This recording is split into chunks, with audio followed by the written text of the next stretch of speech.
Rieccoci cari telespettatori, come vi avevo preannunciato altri temi importanti e altri ospiti. Andiamo subito al dunque. Ben arrivato il dottor Francesco Menzella, grazie di essere qui con noi, Buonasera. che è direttore dell'unità operativa complessa di pneumologia ospedali Montebelluna e Castelfranco e del Dipartimento dell'area critica dell'URSS 2 Marca Trevigiana. Molte grazie, grazie anche naturalmente alla collaborazione di FNP CISL e abbiamo in rappresentanza naturalmente Gianni Fabian, perché è segretario regionale FNP CISL del Veneto con delega al sociosanitario. Buonasera. Avrete capito, parliamo di un argomento molto importante, soprattutto per chi, non solo per i più giovani, bambini eccetera, perché vabbè, sono seguiti opportunamente, ma per le persone sole, le persone più anziane, per chi è più fragile. Quindi l'argomento è pneumologia e tutte le patologie che possono essere correlate. Partiamo subito a bomba. Perché vi sta così a cuore questo tema? Voi avete trattato più volte tematiche relative alla salute, che coinvolgono ovviamente in modo particolare anche i pensionati. Dopo entreremo sulla tematica medica con il dottore. Allora, come lei ben sa, perché siamo ospiti ormai nelle sue trasmissioni da qualche anno, noi abbiamo proprio come obiettivo il tema dell'invecchiamento attivo. L'invecchiamento attivo passa anche attraverso queste scelte, diciamo, di vita e naturalmente quindi tentiamo di condividere con i professionisti a turno, quelli che gentilmente come il dottor Menzella danno la loro disponibilità ad aiutarci per affrontare meglio i temi per i nostri anziani. Questo, in questa stagione soprattutto, è un tema a cui teniamo particolarmente perché il tema influenza purtroppo, e dico sottolineo purtroppo, oltre che a colpire i più piccoli, solitamente fa una grande incetta di clienti anche negli ultra 65 anni e questi sono temi che noi trattiamo e abbiamo come obiettivo come Federazione Pensionati. Grazie segretario, dottore. Purtroppo tutti quanti noi abbiamo delle persone che ci sono più o meno vicine, anziane, che già all'inizio di quest'anno ci hanno lasciato per conseguenze di malattie respiratorie o influenzali, polmoniti in modo particolare. Sembra quasi tra virgolette una pandemia, però le conseguenze sono estremamente gravi. Quali sono queste malattie respiratorie? Quindi cosa si occupa un pneumologo? La pneumologia è una disciplina molto vasta, è una disciplina che si occupa di un ambito che riguarda l'apparato respiratorio in senso lato, quindi abbiamo citato le malattie infettive, delle alte, soprattutto basse vie respiratorie, ma durante il Covid poi è venuta fuori in tutta la sua importanza questa disciplina perché si è occupata di un problema emergenziale pandemico mai vissuto prima. In realtà noi viviamo tutti gli anni con l'influenza che ha citato dei periodi epidemici più o meno intensi che quasi sempre vengono gestiti in modo domiciliare o ambulatoriale, ma talvolta si complicano. Ecco, in quei casi la figura del pneumologo è importante. Come medici dell'apparato respiratorio noi tendenzialmente ci occupiamo sì appunto di infezioni, ma di tante altre condizioni molto diffuse nella popolazione generale di tutte le età, quindi non soltanto nella popolazione più anziana, ma anche nei giovani, nei giovanissimi, anche nell'età pediatrica, perché si parla di asma, per esempio, quindi asma allergica e non, nelle fasi più avanzate della vita la broncopneumopatia cronico-ostruttiva, che è un acronimo definito come BPCO, un po' complesso, ma anche questa è una condizione molto prevalente. Vediamo una slide magari della nella regia, nostra popolazione. Parliamo di polmoniti, che è la stagione giusta, anche se poi in realtà le polmoniti non hanno una vera e propria stagionalità, perché anche d'estate noi viviamo nei nostri ambulatori, nei nostri reparti, questa patologia che diciamo è molto frequente anche per non so, colpi d'aria, aria condizionata, sbalzi di temperatura, mentre nella stagione fredda più da un punto di vista infettivo virale, batterico o entrambi, una sovrainfezione.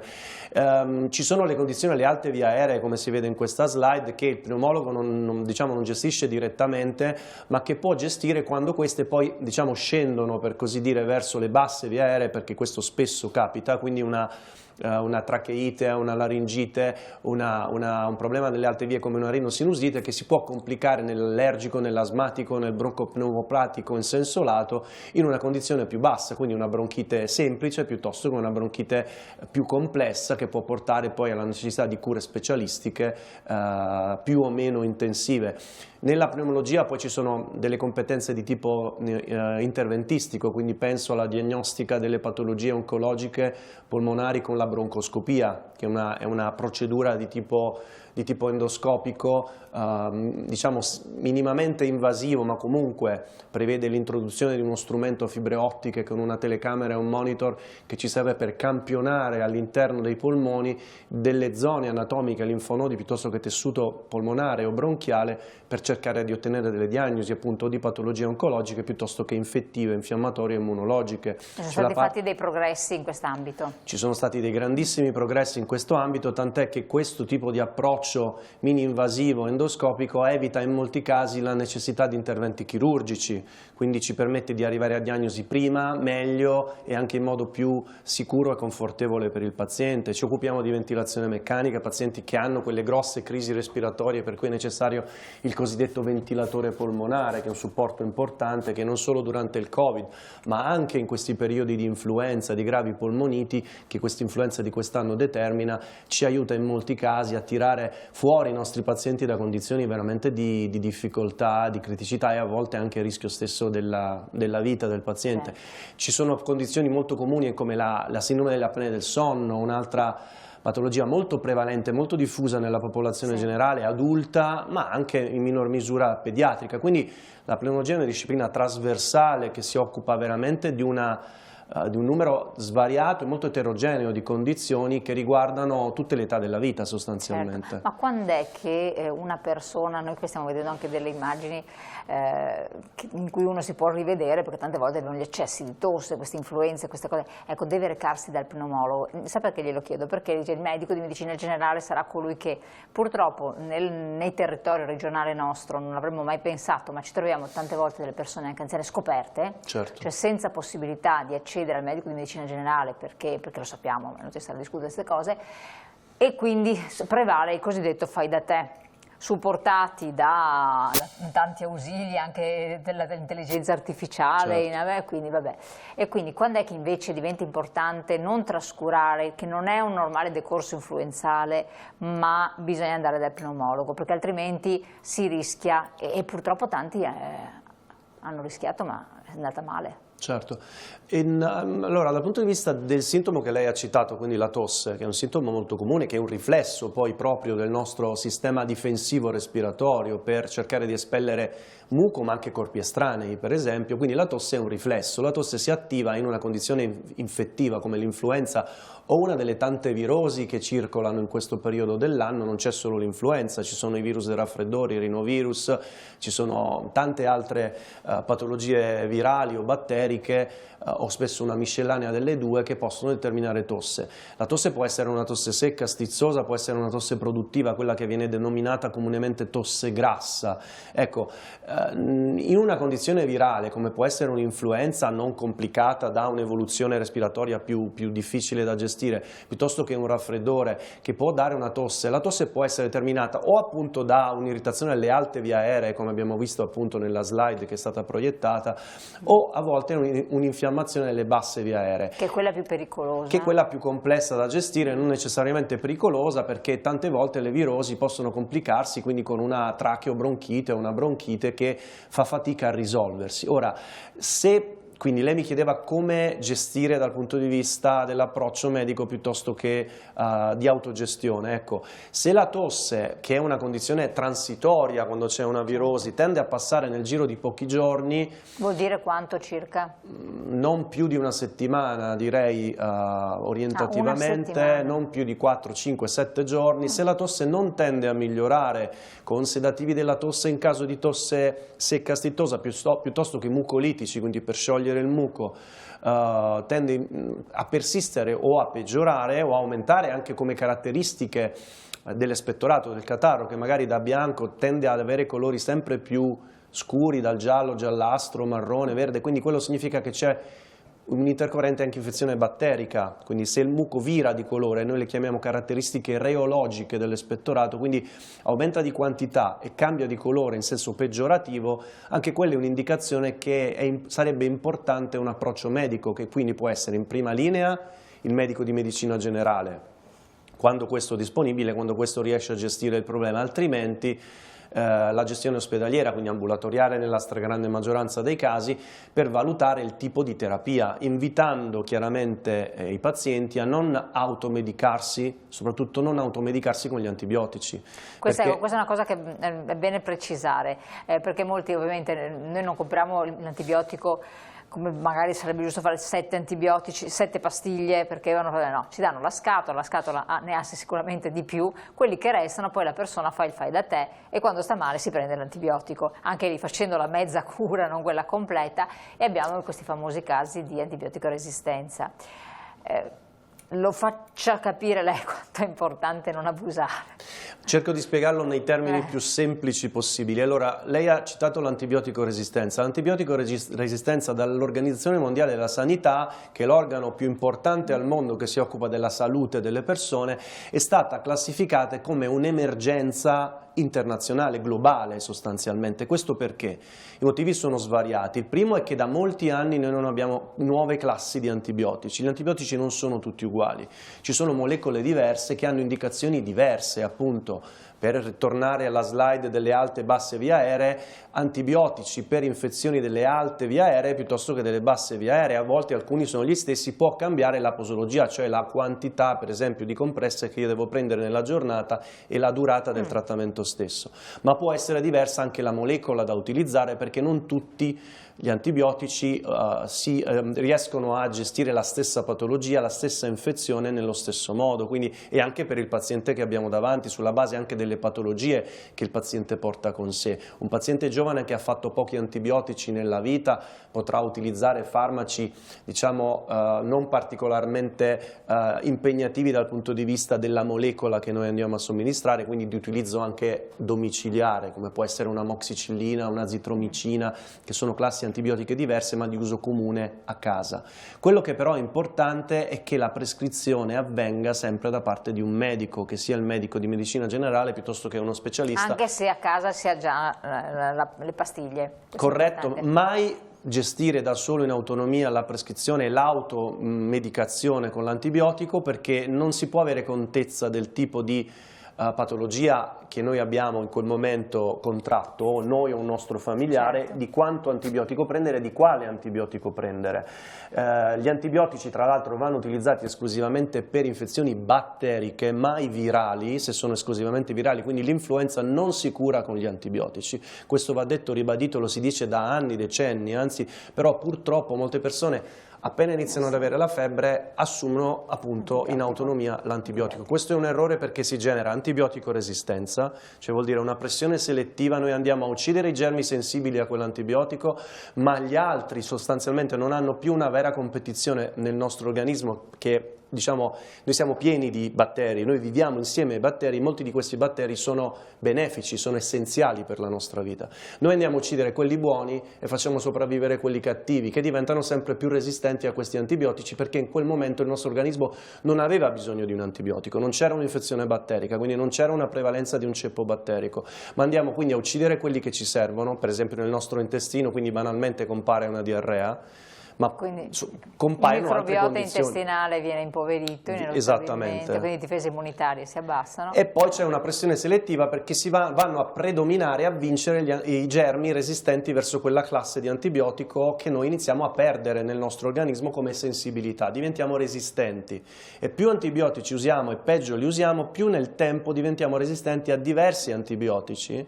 C'è una resistenza batterica che ha vari livelli, che si misura anche dal punto di vista laboratoristico, ma non solo, e quindi man mano che perdiamo antibiotici siamo sempre più in difficoltà nel curarci nel corso della nostra, si spera, lunga vita. Certo. Di conseguenza perdiamo delle armi che ci possono permettere di vivere meglio, di più, e dobbiamo poi ricorrere a farmaci sempre più complessi, più costosi e spesso di utilizzo solo ospedaliero. Ecco, un paziente, qui stiamo parlando appunto di anziani, di pensionati, che ha pluripatologie, che ha più esposizioni e quindi necessita di più cure, o ha avuto anche ricoveri ospedalieri, quindi somministrazione anche di antibiotici, eccetera.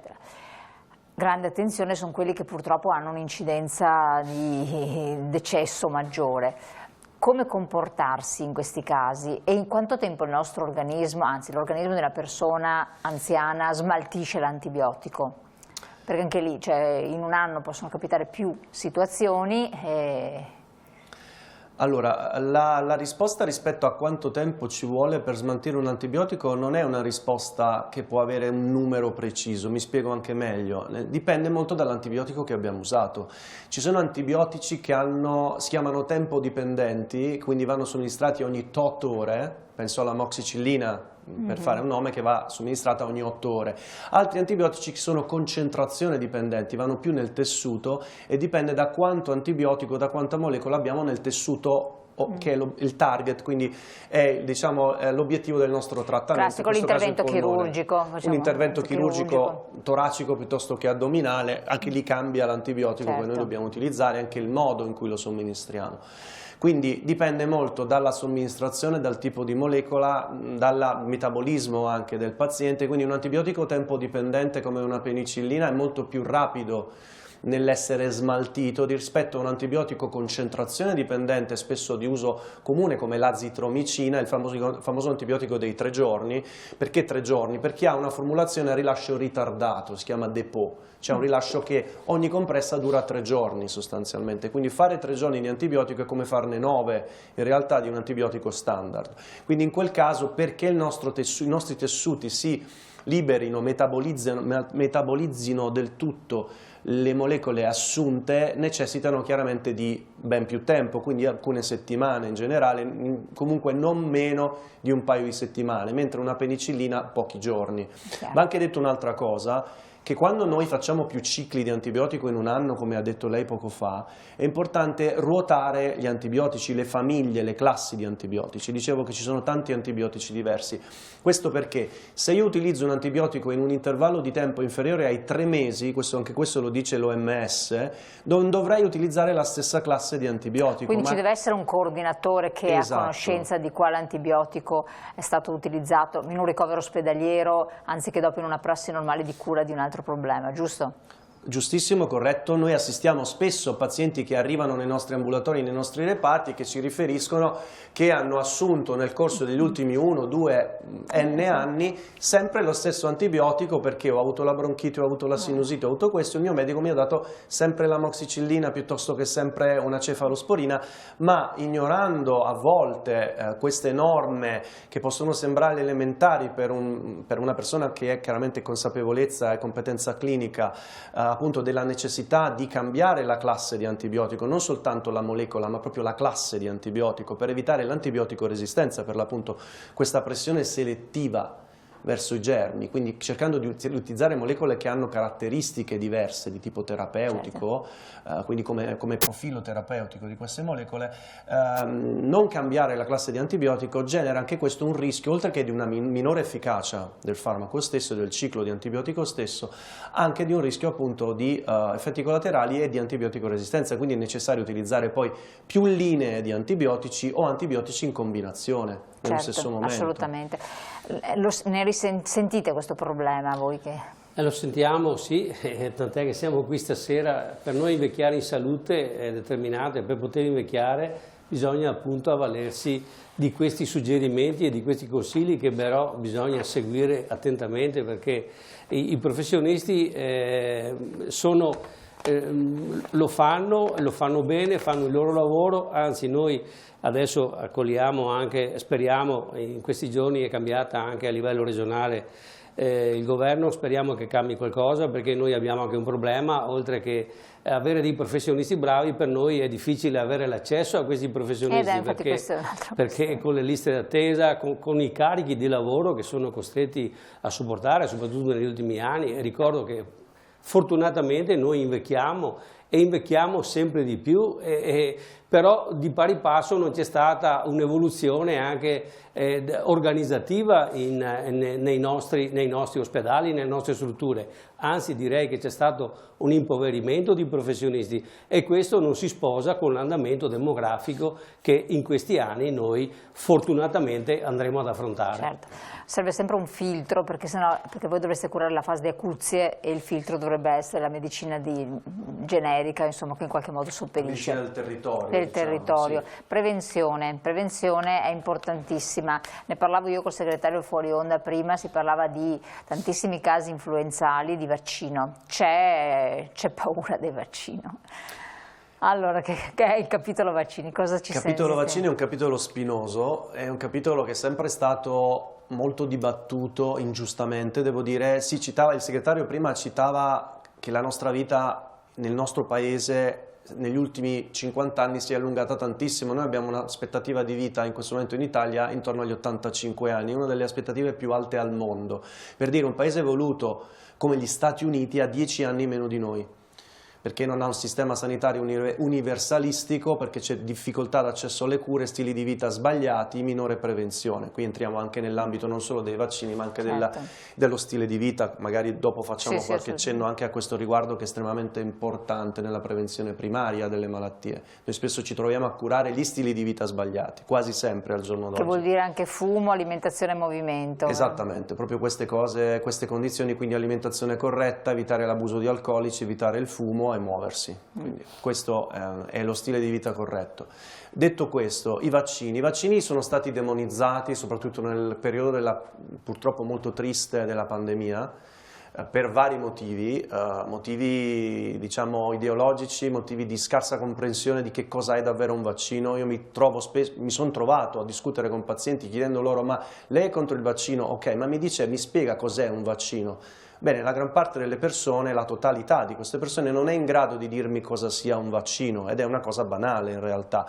Noi viviamo tanto adesso anche perché esistono e sono stati inventati i vaccini. I vaccini hanno debellato malattie gravissime come la poliomielite, che mieteva vittime, che generava invalidità. Il vaiolo non esiste più al mondo perché ci sono stati i vaccini. Quindi sono state eliminate la difterite, che faceva tuttora in Europa, nell'est Europa soprattutto, è una malattia che crea grossi problemi a livello di grosse fasce della popolazione, soprattutto pediatrica. Noi abbiamo questi vaccini che ci proteggono in modo assoluto, in modo sicuro. Poi qualunque intervento terapeutico, dagli antibiotici che abbiamo citato prima, ai vaccini, a qualunque farmaco, può avere dei pro e dei contro, quindi effetti collaterali ed effetti terapeutici, e vanno sempre tenuti in considerazione i pro e i contro, ma i pro sono sempre molto superiori ai contro, a meno che noi non conosciamo un'eventuale controindicazione per quello specifico paziente, oppure c'è anche l'imprevedibile, le reazioni allergiche, ma quelle possono avvenire anche per un alimento, un qualunque tipo di alimento può dare una reazione imprevedibile. Quindi un vaccino, nella fattispecie parliamo di influenza, antinfluenzale, adesso c'è anche quello del Covid perché continua a rimanere, no? Non sono più, è più pericoloso, soprattutto per over 60, non farlo che farlo. Decisamente è più questa pericoloso, è la domanda che tanti si fanno. È più pericoloso non farlo, non solo per gli over 60 o 65, cambia relativamente poco, ma anche per tutte quelle persone che hanno patologie croniche. Parliamo di malattie respiratorie croniche, ho citato l'asma, ho citato la bronchite cronica ostruttiva, ce ne possono essere altre. Queste persone, anche giovani, dovrebbero vaccinarsi per l'influenza, perché una virosi influenzale può riacutizzare la malattia respiratoria sottostante, la può riacutizzare anche in modo violento. Allora ricordo intanto che in Italia ogni anno muoiono per influenza circa 1500-2000 persone.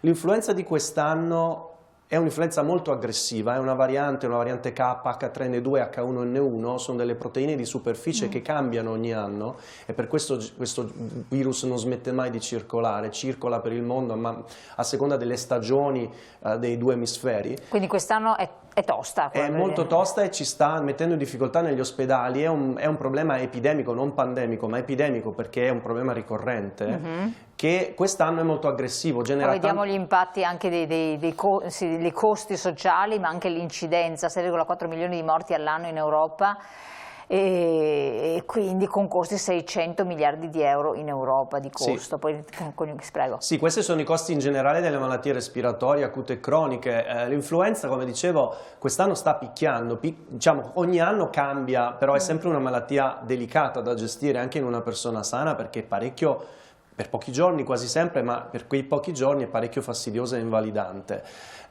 Il vaccino ci permette non certo di non contrarre la malattia, non è uno scudo di invulnerabilità, ma ci permette di avere una condizione clinica, se contraiamo l'infezione, molto meno aggressiva. Quindi più blanda. Più blanda e meno rischio di polmonite.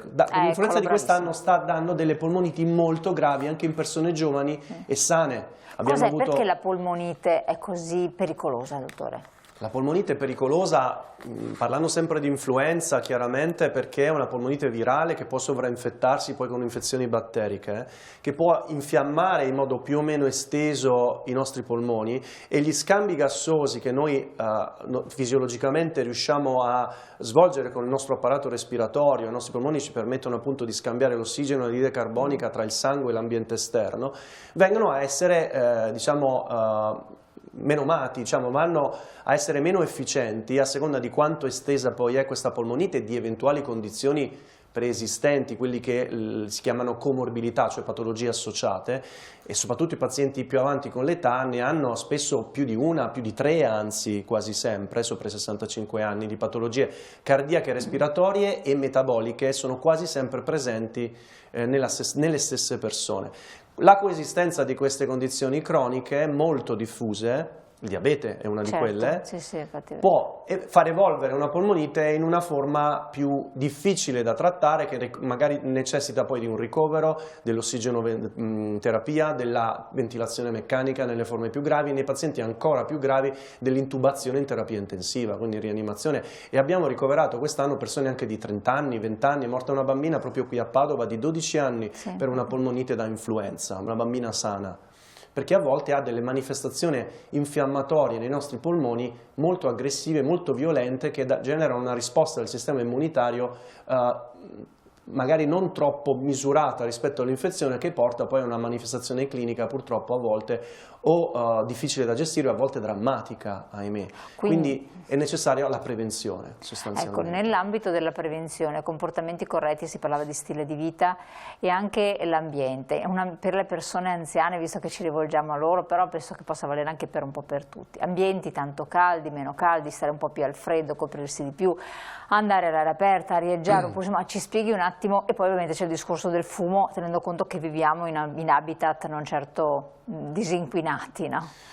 Parto dall'ultimo punto, l'habitat inquinato. La pianura padana è la zona, diciamo, l'area geografica più inquinata d'Europa per problemi di tipo strutturale, orografico del territorio, quindi poca ventilazione, montagne che non generano appunto i flussi d'aria, territorio comunque a volte con altitudini depresse dal punto di vista appunto del territorio stesso, rilievi appunto che generano una barriera sostanzialmente. Quindi abbiamo inquinanti che noi respiriamo quotidianamente, da tutti gli inquinanti del traffico veicolare, del riscaldamento, l'inquinamento industriale, ossidi di azoto, di zolfo, benzene, l'ozono, ne abbiamo quanti ne vogliamo. Questi già di per sé non ci aiutano, generano morti essi stessi. L'Unione Europea è molto attiva da questo punto di vista, dal punto di vista della decarbonizzazione. Purtroppo non può bastare un solo continente, ma dovrebbe essere un movimento generale globale, perché il mondo è unico e l'aria è unica. L'altra questione invece? L'aspetto invece rispetto alle temperature e a come comportarsi nel periodo freddo. Allora, quello che è importante è intanto evitare gli sbalzi di temperatura. Lo shock termico, che sia d'estate con l'aria condizionata caldo-freddo, piuttosto d'inverno, ambiente molto caldo all'interno, molto freddo fuori, genera nel nostro organismo quella che noi chiamiamo perfrigerazione, quindi un colpo di freddo, detto più volgarmente. Sì, fa malissimo perché inibisce il nostro sistema di difesa delle mucose respiratorie, come se lo paralizzasse per un tempo variabile, e ci fa sì che qualunque tipo di germe, qualunque tipo di situazione, anche che duri un istante, che in quel momento è presente, quella paralisi di questo sistema respiratorio per questo colpo di freddo, questo shock termico, questo sbalzo termico in più o in meno, genera un grosso danno nel nostro organismo, quindi ci può venire una sinusite, un raffreddore, piuttosto che una polmonite. Certo, siamo proprio in chiusura adesso, quindi un consiglio al volo. Per quanto riguarda le abitudini riguardo all'ambiente di casa, non tenere i riscaldamenti troppo alti, temperature non oltre 19 gradi, coprirsi quando si esce, ma cercare di evitare di sudare, e cercare di acclimatarsi tra l'ingresso e l'uscita da ambienti con temperature, con dei gradienti di temperatura, di differenza di temperatura molto diversi, quindi cercare di fare le cose in modo progressivo, in modo cauto, e quindi in questo modo cercare di evitare appunto questi shock termici. C'è un alimento che può essere un salvifico? Ma l'alimentazione in generale, l'alimentazione equilibrata, la dieta mediterranea è utile per mantenerci in salute. Sicuramente gli alimenti ricchi di antiossidanti sono importanti, quindi frutta, verdura sono molto utili, gli alimenti anche ricchi anche di sali minerali e vitamine. Eviterei troppa carne rossa, troppi grassi, che purtroppo è un problema anche questo difficile da gestire, qui si apre un altro capitolo ancora, quindi un'alimentazione leggera, che ci permetta di idratarsi e che ci permetta di ottenere tutti quei micronutrienti essenziali per la nostra salute. Siamo giunti al termine, vorremmo parlare ancora tanto con lei, speriamo ancora di avere la nostra ospite, Volentieri. ma purtroppo il tempo a nostra disposizione è finito. Grazie naturalmente, devo fare proprio una battutissima che... No, state sintonizzati in FNP perché noi queste iniziative, come vedete, le facciamo spesso e le facciamo con personale, con dei professionisti preparati. Molto qualificati, assolutamente. Grazie a FNPCIS, grazie naturalmente al nostro esperto, grazie a lei dottore e a voi di averci seguito. Appuntamento a presto.